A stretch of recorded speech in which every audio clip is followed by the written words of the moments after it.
नमस्कार दोस्तों। तो आज एक और म्यूचुअल फंड रिव्यू की वीडियो में आपका स्वागत है। आज जिस फंड के बारे में बात करने वाला हूं उसका नाम है HDFC मल्टी कैप फंड। बहुत छोटा नाम है। और साथ में एक फंड और है जो रिसेंटली लॉन्च हुआ था, उसका नाम है HDFC Nifty 500 multi cap 50-25-25 index fund.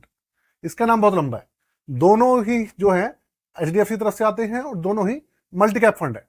लेकिन यार दोनों में ना बहुत ज्यादा फर्क है। इंडेक्स दोनों का सेम है लेकिन दोनों के अंदर बहुत ज्यादा फर्क है। लेकिन आज जो मैं स्पेशली बात करने वाला हूं, आज मैं कर रहा हूं HDFC मल्टी कैप फंड की। दोनों में फर्क क्या है? जो हमारा HDFC ये आपका मल्टी कैप 50-25-25 इंडेक्स फंड है, ये एक इंडेक्स फंड है। और ये वाला जो हमारा फंड है, ये एक हमारा एक्टिव फंड है। इसके अंदर किसी भी तरीके का इंडेक्स का कोई भी झमेला नहीं है। सारी की सारी जो पावर है वो हमारे फंड मैनेजर के हाथ में। तो इस वजह से दोनों के अंदर फर्क क्या है ये तो आपको बता ही दूंगा। साथ में इस वाले पूरे के पूरे फंड का रिव्यू करने वाला हूं। तो अगर आपके पास है या नहीं है तो आपको एक आइडिया लग जाएगा कि भैया फंड कैसा है, कैसी परफॉर्मेंस है, कैसी दे सकता है और कैसे नहीं दे सकता। A to Z पूरा टेक्निकल रिव्यू होने वाला है। किसी भी तरीके का रिकमेंडेशन नहीं है, इस चीज का ध्यान रखिएगा। तो दोस्तों स्वागत है मेरे चैनल दी एक्टिव तरुण में। मैं हूं आपका दोस्त तरुण और स्वागत करता हूं आज की एक और म्यूचुअल फंड रिव्यू की वीडियो में। बात करें फंड का नाम होने वाला है HDFC multi cap fund direct growth. Regular plan भी इसी के अंदर कवर हो जाता है। सिर्फ और सिर्फ फर्क मिलेगा आपको एक्सपेंस रेशियो में। इसके अलावा कोई ज्यादा फर्क देखने को नहीं मिलने वाला। अच्छा जी, एनएवी की बात करूंगा। एनएवी इसका ऑलमोस्ट 20 रुपए पहुंचने वाला है। आप मान लीजिए 20 रुपए पहुंच ही गया है। 19 रुपए 91 पैसे है इसका फिलहाल के समय में एनएवी। इसकी जो लॉन्चिंग डेट है वो है 7 दिसंबर 2021। 7 दिसंबर 2021। तो इस तरीके से देखा जाए तो 2024 चल रहा है। तो आपका 22-23-24 मोटा माटी इसको 3 साल पूरे हो चुके हैं। ठीक है, तो 3 साल हो चुके हैं तो आपके पास 3 साल का डाटा भी अवेलेबल है और अच्छे से हम इसको ट्रैक भी कर पाएंगे। तो भाई एक चीज देखने वाली बात है। एक चीज पता है क्या? ये 3 साल पहले 10 रुपए पे लॉन्च हुआ था और अब ये ऑलमोस्ट आपका 20 रुपए पे पहुंचने वाला है। तो इसका मतलब ये है कि ऑलमोस्ट इन्हें 3 साल में पैसा जो था डबल कर दिया है। किसी ने लाख रुपए करे थे तो 3 साल में उसके पैसे जो है 2 लाख हो चुके होंगे, पक्की बात है, अगर किसी ने 10 रुपए पे परचेस करा है तो। अब बात करते हैं इसके CAGR की। जब से ये लॉन्च हुआ है तब से अभी तक इसका जो CAGR है वो निकल के आ रहा है आपका 25.50%, मतलब 25.50%। और बात करें इसकी रैंकिंग की तो रैंकिंग जो है इसकी वो है 3 स्टार। तो देखिए CAGR जो है इसका 3 साल से ज्यादा हो चुके हैं इसको, तो 25.5% के आसपास निकल के आ रहा है। और इसकी जो रैंकिंग है वो क्रिसल वगैरह ने तो अभी इसको रैंकिंग करी नहीं है। इसको जो रैंकिंग मिली है इंडिपेंडेंट वेबसाइट्स ने इसको 3 स्टार की रैंकिंग दे दी है। अच्छे म्यूचुअल फंड हाउस की तरफ से आता है और पिछले 3 साल में इसने दिया है 26.53% का रिटर्न। ऑलमोस्ट सेम है। थोड़ा सा रिटर्न के बारे में आपको ठीक से समझा देता हूँ। उसके बाद देखेंगे, बात करेंगे इसके पोर्टफोलियो की और फिर बात करेंगे फंड के प्रोस की और कॉन्स की कि भाई किसके प्रोस क्या है, उसके कॉन्स क्या है, इसके ऊपर बात करेंगे। अच्छा, तो सबसे पहली बात देखिए, इसके अंदर जो आपको रिटर्न्स है वो बता देता हूँ। 3 साल, 1 साल, 6 मंथ और 3 मंथ इसके जो रिटर्न्स है अवेलेबल है। 3 साल के ये रहे 26.53% के रिटर्न दिए 3 साल में। 1 साल में दिए हैं ऑलमोस्ट 26% के रिटर्न। जितना 3 साल में था उतना ही ऑलमोस्ट 1 साल में भी दिया है पिछले 3 आपके। 6 मंथ का निकल के आया है इसका जो रिटर्न है काफी थोड़ा घट गया है 4.22%, ऑलमोस्ट 4% मान लीजिए। और 3 महीने का रिटर्न देखेंगे तो माइनस में 3% इसके रिटर्न है। तो ये इसका पूरा का पूरा आपके सामने वही खाता है रिटर्न्स का। तो आप देखेंगे, देखो पिछले 3 महीने की बात मत करो यार, पिछले 3 महीने में तो आपको बताइए मार्केट का क्या हाल चल रहा है।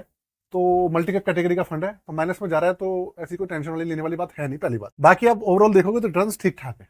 ओके, आगे चलते हैं। आगे आप देखो इसके पोर्टफोलियो के बारे में। Nifty 500 multi cap 50-25-25। अब आपको ये जो देखा, जो नाम लिखा है ना, इसको देख के आपको कौन सा फंड याद आ रहा होगा? HDFC Nifty 500 multi cap 50-25-25 index. और जो अभी 2-3 महीने पहले लॉन्च हुआ है HDFC की तरफ से, मल्टी कैप कैटेगरी का फंड है और एक इंडेक्स फंड है। तो अब ये भी मल्टी कैप है, वो भी मल्टी कैप है, तो दोनों में फर्क जो है वो है इसका पोर्टफोलियो। पोर्टफोलियो क्या, आपको समझा देता हूं। पोर्टफोलियो में ये है, पहले इस फंड के पोर्टफोलियो के बारे में मैं बात करता हूं। टोटल जो इसका इंडेक्स है उसमें है 500 कंपनीज, ठीक है। और उन 500 कंपनीज में से इसके अंदर जो इन्वेस्टेड है वो है 216 स्टॉक्स, सिर्फ 216। और आपका ये वाला जो फंड है निफ्टी 500 मल्टी कैप 50-25-25, इसके अंदर जो स्टॉक्स हैं वो पूरे के पूरे इन्वेस्टेड स्टॉक्स जो हैं वो पूरे के पूरे हैं 500 स्टॉक। मतलब इस वाले फंड के अंदर फंड मैनेजर ने सिर्फ 216 स्टॉक्स के अंदर ही करा है। 500 कंपनीज में से जो 216 उनको अच्छे लगे उन्होंने इसके अंदर इन्वेस्ट कर दिया। लेकिन जो आपका ये वाला फंड है मल्टी कैप 50-25-25, इसके अंदर क्योंकि एक इंडेक्स फंड है इसलिए सारे के सारे स्टॉक्स के अंदर पैसा लगेगा और उसके अंदर आपका फंड मैनेजर का कोई रोल नहीं है, क्योंकि वो एक इंडेक्स फंड है। दोनों के अंदर ये फर्क है, इसके अलावा और कोई फर्क नहीं होने वाला। दूसरी बात, ये जो है इसके रिटर्न्स ऊपर नीचे हो सकते हैं क्योंकि फंड मैनेजर है। फंड मैनेजर अगर काबिलियत होंगी उनके अंदर तो बहुत अच्छे रिटर्न्स दे देंगे वो। जैसे कि दिख भी रहा है आपका 26% अच्छे रिटर्न मिल रहे हैं।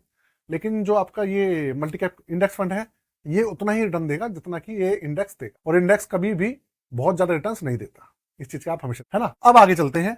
उससे पहले छोटी जानकारी आपको देना चाहता हूँ, जितने मेरे भाई चैनल पे नए हैं चैनल को सब्सक्राइब कर लीजिएगा।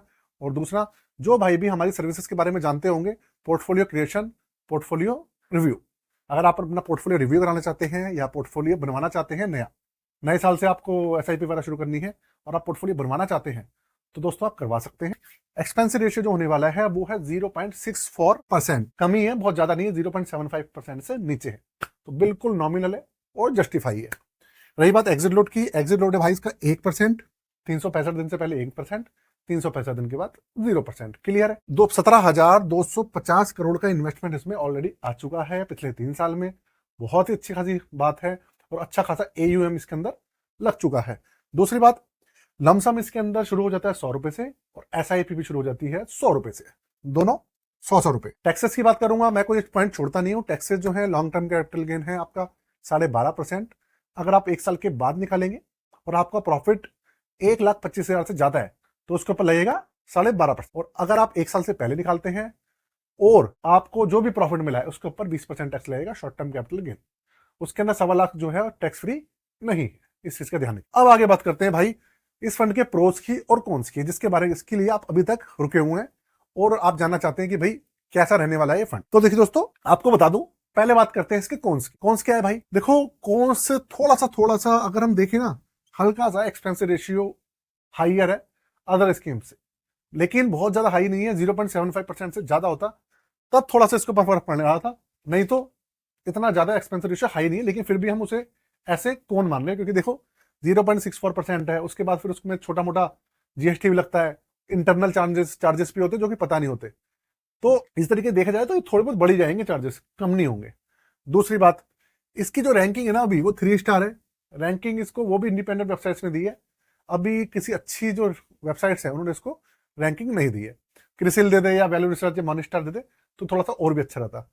तो ये भाई इसका कौन से। इसके अलावा अगर मैं बात करूं इसके प्रोस की, तो देखिए सबसे पहली बात HDFC की तरफ से आता है। दूसरा, रिटर्न जो है बहुत अच्छे निकल के आए हैं। आप देखिए 25.5% का CAGR पिछले 3 साल में, और एवरेज देखिए आप 1 साल में भी बराबर है, 3 साल में भी बराबर है। इसका मतलब ये है कि जो फंड मैनेजर है वो अच्छे से इसको मैनेज कर। अच्छा, तीसरा देखो भाई, अच्छा खासा इसके अंदर AUM आ चुका है, 17,250 करोड़ का इसके अंदर AUM आ चुका है। इसके अलावा अगर आप और इसके प्रोस की बात करेंगे तो देखिए और प्रोस तो तभी निकल के आएंगे जब भैया लॉन्ग टर्म तक इसके अंदर जब इसका पुराना हो जाएगा 5 साल 10 साल, तो इसके पूरा एनालिटिक्स निकल के आएंगे और तब हम और ज्यादा अच्छे से इसको चेक कर पाएंगे।